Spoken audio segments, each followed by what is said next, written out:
proud resident of Charlotte, North Carolina. Ladies and gentlemen, please join me in welcoming a superstar, Billy Packer, to Charlotte Rotary.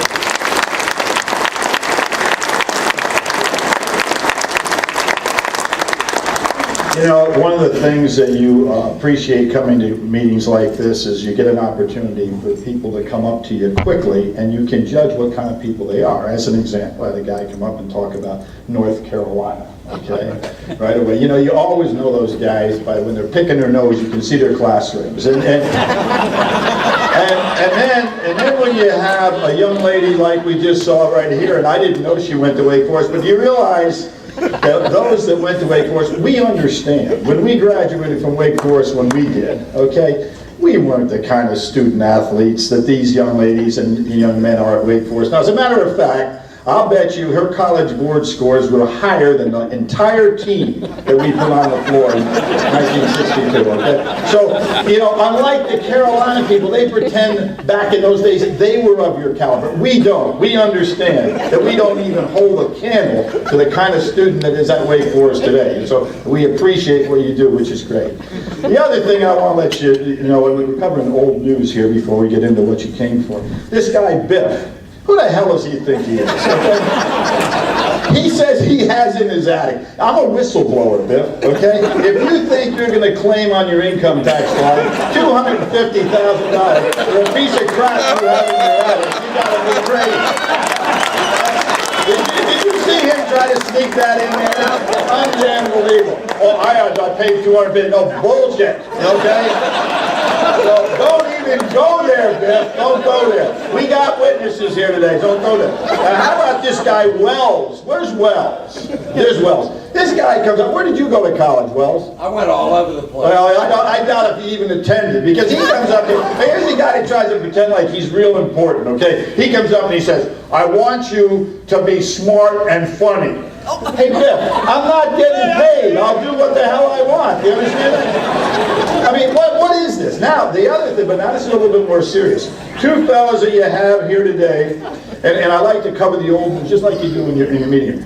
You have a fellow here today by the name of Ralston Pound. Where's Ralston? He's over there. And then you have a guy, Ray Killian. Is Ray here? I know his son, Mr. Killian. Okay. I want to tell you a story about these two kind of guys right here. I love to read about history. And Jimmy Doolittle is one of my favorite subjects that I love to read about. And I had just finished another book on Jimmy Doolittle. And I was up in Spokane, Washington. And I heard about a place that Coeur d'Alene, Idaho, which is not too far from Spokane. And what was really interesting in the book, and you two fellas, I'm talking about you because I'm hoping you can relate to the story.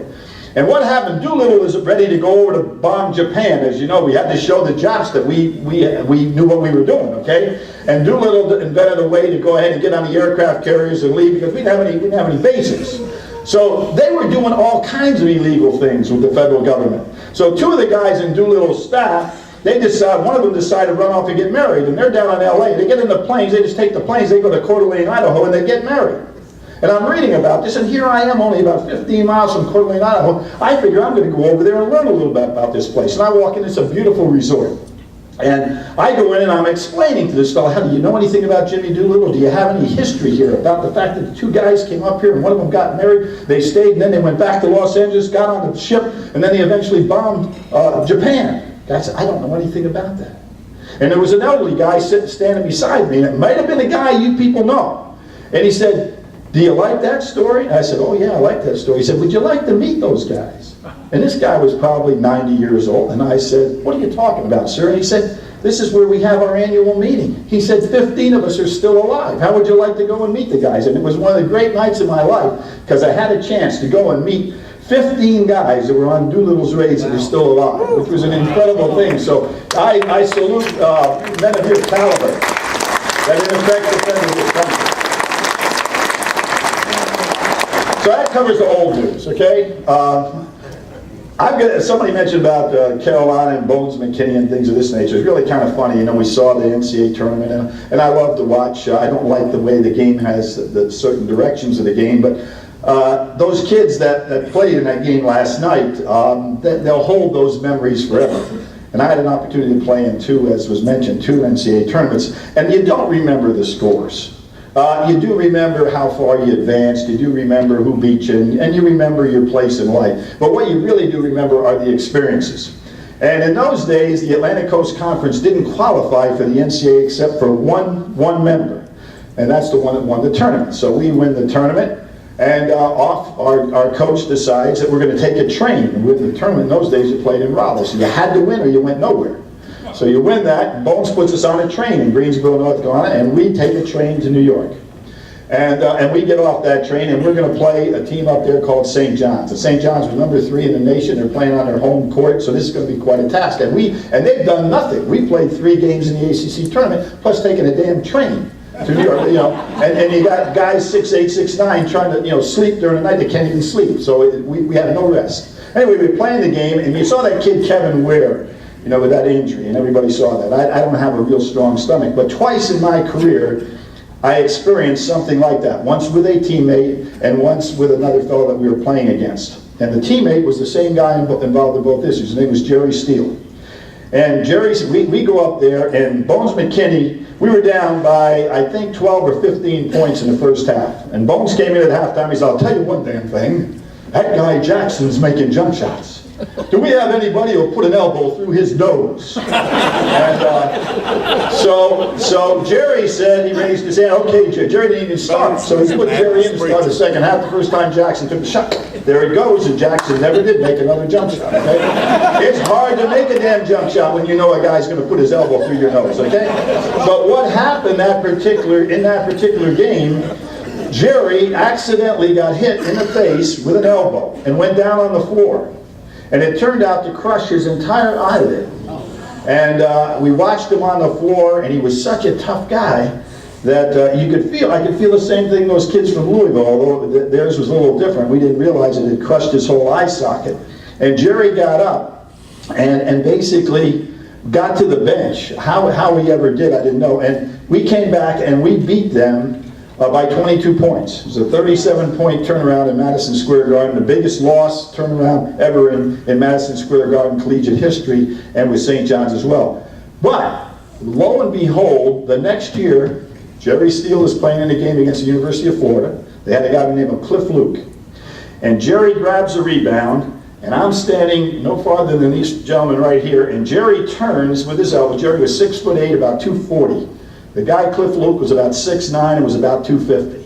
And Luke is coming in this direction, and Jerry's elbow is coming this way, and he hit Cliff Luke. And I'm ready to catch the pass from Jerry. I'm 10 feet away, and this Cliff Luke goes right up in the air, and he lands on his back.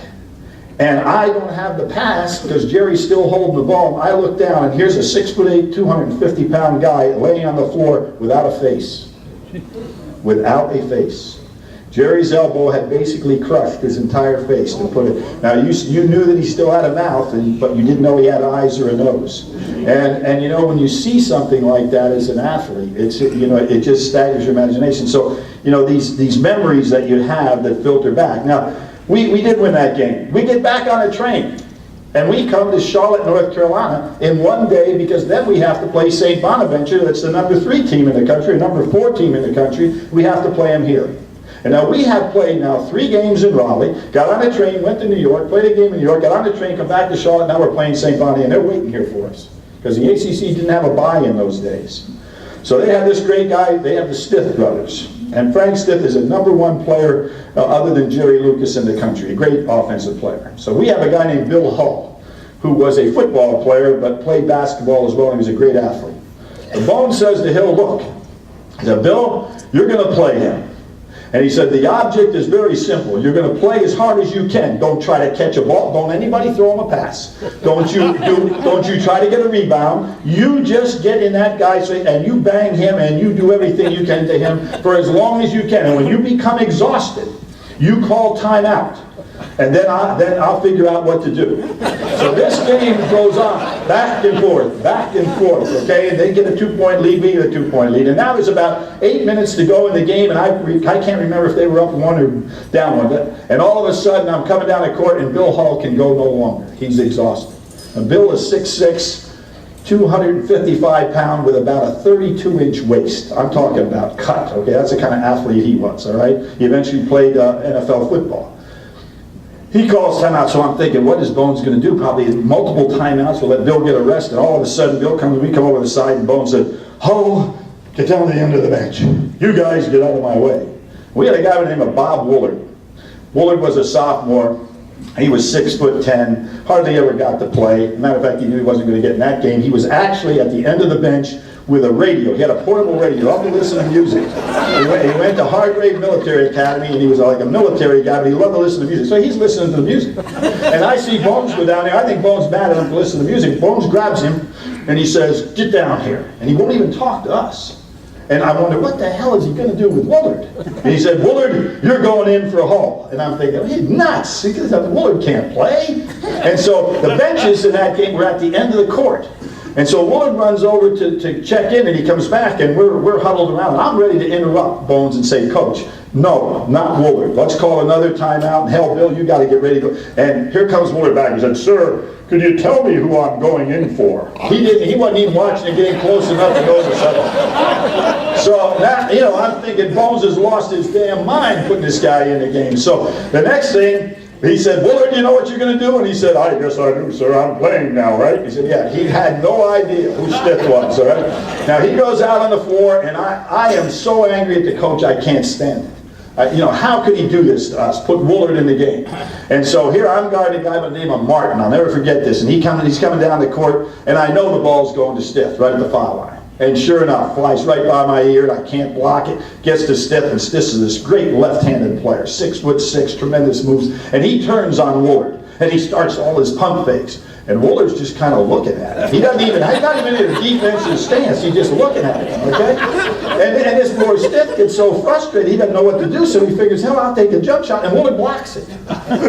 And we have the ball. Hell, we go down, we score. Well, for the next 6 minutes, Woolard is Jerry Lucas of Ohio State, wasn't even in his league. He's the #1 player on the floor. He's doing everything, and we take a big lead, we're going to win the game. And all of a sudden I see Bones over there, and I think, oh my God, coach is going to take him out. But no, he's holding Bill Hall, because Bill Hall's rule was when he's fresh, he can go back in. He won't let him go back in the game. And Woolard becomes the star player of the game, kind of like that kid last night, made those 3-point shots. So 30 years from now, 40 years from now, 50 years, those guys will remember. Christ, he couldn't make a jump shot all year. He goes in the game, makes 7 threes. And that's what I remember about Bill Woolard, about Woolard. And you know, all these Catholic schools, they all take a priest. And Wake Forest, what's Wake Forest? Now, you probably don't even know it. Baptist. Oh, it's still a Baptist school. Well, Well, at least that didn't change, okay? Southern Now, I happen to be Southern Baptist. Well, back in those days it was. Well, anyway, Bones McKinney gets so pissed off at these coaches that all have a referee, a priest on the bench. So he decides that he's going to have Reverend Hollingsworth, who was the minister of Wake Forest, be on our bench. And I thought it was the dumbest, I'm a Catholic, I thought it was the dumbest thing I've ever seen. Why would you do that? Okay. And we play Yale. This is my senior year. We played the first round of the NCAA tournament. Well, they were terrible. We win the ACC championship. We're going to have to go to Philadelphia to play Yale. They're no good. Bones lets us watch practice. We're laughing at how bad they don't even have the same kind of uniforms. They got some guys with different socks, and you know, what the heck is this? This is a joke. And we didn't have our mind on straight as to how to play in this game. And I can feel this when you watch the NCAA tournament. Whether last night, you've got to have a focus as a group of players and as a coach. It's kind of like guys in business. You get ready to make a good business deal, everybody's got to be on the same page and focus. Well, we weren't. And with 2 seconds to go, the score is tie in the Penn Palestra against this stupid Yale team. Right? And Bones calls timeout, and he is so hot, it's unbelievable how he's screaming at us for playing so poorly. And he said, "Packer, you get the ball inbounds to Tommy McCoy. Tommy, you hold the ball, let the clock run out, and then we're going to kick their ass in overtime." Now, Bones was a Baptist minister, so the language I'm using, he changed a little bit over the time I was a freshman to a senior. So I say, I don't like the idea. And he said, "What do you mean, Packer?" I said, "Look, coach," I said, "I can throw the ball. They've got nobody over 6'5". Lenny Chappell's our All-American center. He's 6'9". I said, "I can throw a pass 50 feet." And I said, "They will have to either foul Lenny or Lenny will catch it and put it in the basket." I said, "I'll throw it right at the rim." He said, "You think you can do that?" I said, "Absolutely, I can do that." Lenny set. We go out on the court, and I throw this ball, and it is right on target. There it goes. It's just like instant replay camera today. It's going. I'm looking and I'm thinking, Packer, you're the smartest damn guy in the world. And lucky Bones listened to you. And all of a sudden, a guy named Steve Hanzo, who's one of the great referees in the history of college basketball, the guy up from my hometown area, Lenny pushes the kid from Yale. And the whistle blows, and Yale is now going to the foul line. Our career is over. And Billy Packer, Mr. Smartass from Wake Forest, is the guy that ruined Wake Forest's chances to advance in the NCAA tournament. It's terrible. And now I have to walk across the court, and Bones is waiting for me when I get over there, right? And he's, I'll tell you one thing, Packer, if he makes the shot, you're walking home from Philadelphia, all right? And I don't even want to go back to Wake Forest, forget about it. So I'm devastated. We go back out on the court, and all of a sudden Bones calls another timeout. I said, man, he never stops thinking. Now he's going to freeze the foul shooter. And we walk back over there, and that's what I think he's going to talk about. And he looks at this Baptist minister that's on the end of the bench. And he said, Holly, get your ass up here. Dr. Hollingsworth walks up there and he said, Holly, did you see that foul shooter? And I'm thinking, what is Bones talking about? He said, he's one of them damn Catholics. He crossed himself, Holly. He said, now what we're going to find out from the Lord, is it the Catholic or the Baptist that are going to win here? And they get in a discussion about the Catholic and the Baptist and whether the Lord is going to look after the Baptist or the Catholic on the free throw. And I'm thinking, this is the worst thing I've ever heard of in my life. And the kid bricks the free throw. And we beat him 10 points in overtime, okay, and advance to the Final Four. So when these kids 50 years from now start thinking about that, they're not going to remember the stats. They're going to remember what it was like to do that. And mention that I became a broadcaster. I don't want to hold you people, but mention I became a broadcaster. I have nowhere to go, so the people want to leave, they can leave. I have no appointments this afternoon. My wife's not expecting me home early. So anyway, I get a chance to be a broadcaster. And in 1975, as a matter of fact, the way that I wanted to end my career as a broadcaster or anything else, I learned in 1975 from Coach John Wooden. Now, we beat John Wooden in the Final Four in 1962. That was his first Final Four. I never heard of him, okay? Never heard of him. And we beat UCLA and John Wooden in the consolation game. He never lost another game till David Thompson's team beat him in the Final Four way back in 1974. So he had a pretty nice run there, okay? Well, anyway, Coach and I became very close friends during that period of time. And here I am broadcasting my first national championship game. And in the semifinals, they played Louisville, the team that played last night. The coach for Louisville was Denny Crum. He had been John Wooden's assistant, and now he's this hotshot guy from Louisville. And this game goes back and forth. This is the opening round of the Final Four. And it goes back and forth, and now the score is tied. And Louisville has the ball, and UCLA fouls them with 3 seconds to go. And the guy they fouled, a guy by the name of Terry Howard, had made 31 out of 31 free throws for the year. Had never missed one. Okay. This game is over. And he misses the free throw. UCLA wins the game in overtime. Coach Wooden walked across the floor, and he went into the press room. And I always went to the press room because I'd like to hear what questions were asked and how they were answered to see if I missed anything, any insight in the course of broadcasting the game. It was something I always liked to do. You know, I like to check on myself. And I'll never forget Coach Wooden. They started asking some questions, and he said, well, I've enjoyed coaching my last team as much as my first team. Other questions went on, and somebody raised their hand, and they said, Coach, let's go back a second. Do you mean that Monday night will be your last game? And he said, yes, Monday night will be my last game. And I always thought that was the classiest thing for a guy who had done what he had done, and then he didn't, no fanfare, no big deal. Hey, you know, I coached the game, I had a fair career, and now I'm going to do something else with my life. And it was something that I really enjoyed. Well, the very next year, I'm doing the Final Four again. It was a big change, though. I'm at NBC at the time. First one I did was with a guy named Kurt Gowdy, who was a legendary broadcaster. The second one I did with Kurt Gowdy and Dick Enberg. And Billy Patchkowski of Bethlehem, Pennsylvania, is in the center. Kurt Gowdy is to my right. Dick Enberg's to the left. The man in the center is this guy right here. The hell I am. Some big shot, okay? Indiana is playing Michigan. First time in the history of the tournament, 2 teams from the same conference are going to meet for the championship. And the teams are shooting around, and I'm so puffy, it's just unbelievable what a big shot I am, okay? And the horn sounds, and the teams go to the respective benches, and the manager from Indiana runs across the court. And he said, Mr. Packer, nobody ever called me Mr. What? He said, Coach Knight needs to speak to you right away. Well, Bobby and I had played against each other in college and knew each other well, and I'm thinking, well, hell yeah, Bobby, this is his first chance to win it. This is my second, you know? So he probably needs some encouragement.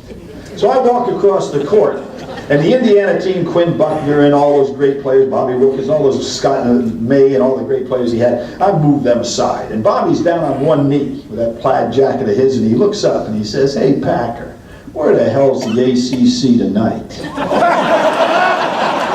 Well, you know, it been many years before I ever told Dowdy and Enberg that he really didn't need any advice from me. But things go by, and obviously they change. Everybody talked about the Fab Five this weekend, and I'll go back into history. I really have done a lot of studying of history of basketball, and I love that. I love the preparation more than I did broadcasting the game. I love to go to the practices. Like you saw Rick Pitino coach last night against the John B line. Believe me, it's more fun to go to practices, to watch great coaches like that teach their players than it is to go to the games, and that's what I really liked. And I like the preparation. But it really annoyed me about this Fab Five, this Michigan Fab Five. They were a disaster for intercollegiate basketball. One player alone received $280,000 in the 2 years he was at the University of Michigan. And the only way it was ever discovered is through the IRS, okay? That was a cheating bunch of kids. There were 2 kids on that team who were clean. The rest of them had their fingers in all kinds of stuff. So I have no use for them being called the Fab Five. But there was a Fab Five. There was a team that won. Then, you know, Michigan never won anything. Those kids never won a conference championship, much less a national championship. But they're a Fab Five because they wore long pants. What the hell does that have to do about being fab, okay? You know, I see people wearing long pants now they make fun of sometimes. But anyway, there was a Fab Five. 5 kids who in effect started for their team, and they won the national championship in 1944. The most valuable player in 1944 is a guy named Arnie Farron, who became a very close friend of mine, and he was the star player on that team. But there were 5 kids, University of Utah, and they win their conference championship. And they go in the locker room after they won, and the coach said, hey guys, we've been invited to the thing called the NCAA and a thing called the NIT. Which one do you want to go to? And they said, well, where is it played, coach? I mean, these are 5 kids from Utah. They've never been anywhere. And the coach says, well, the NCAA is in Kansas City, and the NIT is in New York. They said, well, we can go to New York. We're going there. So they decide to go to play in the NIT. They get on a train, it's kind of like that stupid Wake Forest team, and they go all the way across the country. They get to New York after like a day and a half travel, and they have to play Adolph Rupp's great Kentucky team, and they lose in the first round. And the coach says, well, instead of getting on the train now, I'm going to let you stay in New York and have some fun here, and we'll get on the train in the morning, so everybody get here to the train station in the morning. And they do. But what had happened over the night, the University of Arkansas, that was going to the NCAA, unfortunately were going in cars, and they had a terrible car wreck, and one of their players died, and a number of them were injured, so they called the NCAA and said, we can't make it. So the NCAA has contacted Utah to say, hey, you're going back on a train through Kansas City. Would you guys like to play in the NCAA? And the coach says, well, the kids might as well like play another damn game. Hell yeah, we'll start in Kansas City. So they play. And they play against a team to win that region called Iowa State. Now this is also interesting when you start talking about Fab Five. Iowa State, back in 1944, because of the war, and all you 2 great guys that are here today will remember this, guys that played college sports that then got into either naval training or Air Force training were sent to bases on college campuses. And no matter how old they were or how many years they had played, they were eligible to play for that team. So Iowa State has got 5 great players that have played around the country, and so the coach at Iowa State says, play for me. And so they go to play for him, and they win the first round of the NCAA tournament, and now they're going to have to play against the Arnie's Utah team because they qualified. So they had the game. Now I've kidded Artie about this, and he's still alive. He's a wonderful man. I said, you know they threw the game. And he said, no, Billy, come on. No, here's why they threw the game. They think that they're going to go then to play for the national championship back in New York. So all these guys are on furlough. This is great. And the guy that was in charge of the Army base at Iowa State said, bullshit. They're going nowhere to New York. The furlough's over. I don't care if they win or lose. They got to come back to Iowa State and get in training.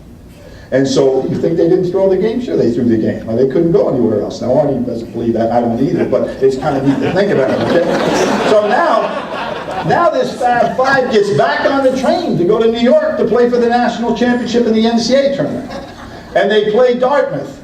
And Dartmouth is a team that has 5 guys on it. Not one of them ever attended a class at Dartmouth. Not one of them. Dick McGuire was their best player, and he was an All-American at St. John's. But the same deal, Dartmouth had one of these deals. And I'll be darned, this Utah team with 5 freshman starters, all Utah kids. One guy, Wat Masaka, happened to be of Japanese descent. They play the national championship. They win in the first buzzer beater overtime in the history of the NCAA tournament. And when it's over, 4 guys go and join up in the service. And Wat Masaka, guess where he went?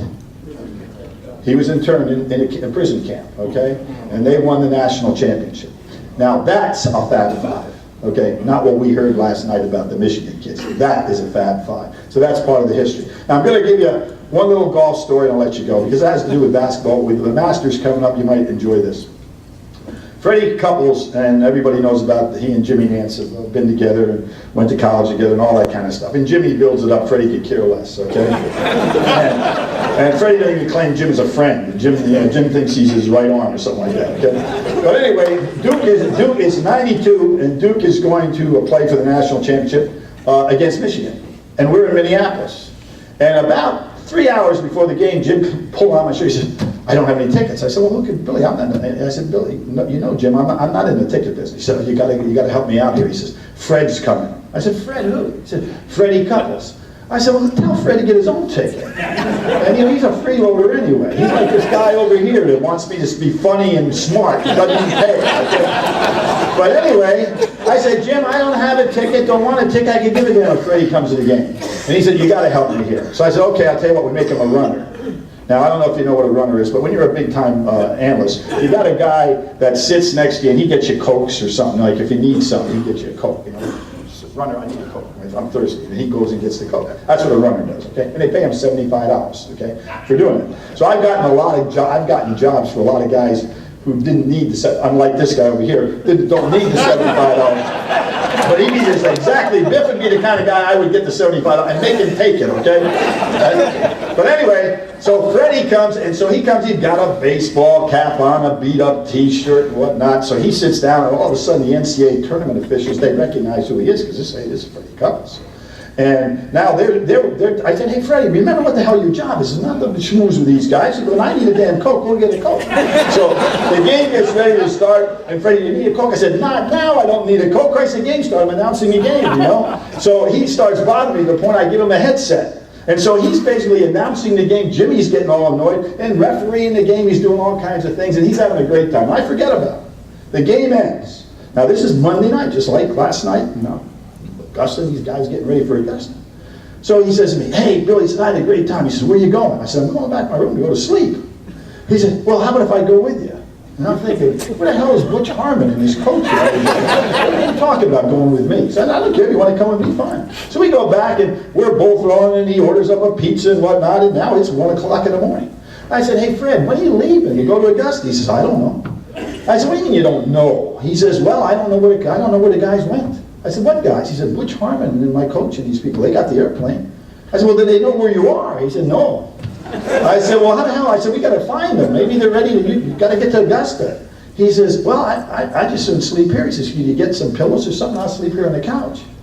And I'm thinking, and now so I summon Nance. I said, hey, Jim, Freddie's up in the room here. He's laying in the couch. It's 1:30 in the morning. He's got a gut. You keep telling me how he's going to win Augusta one. He says, guys,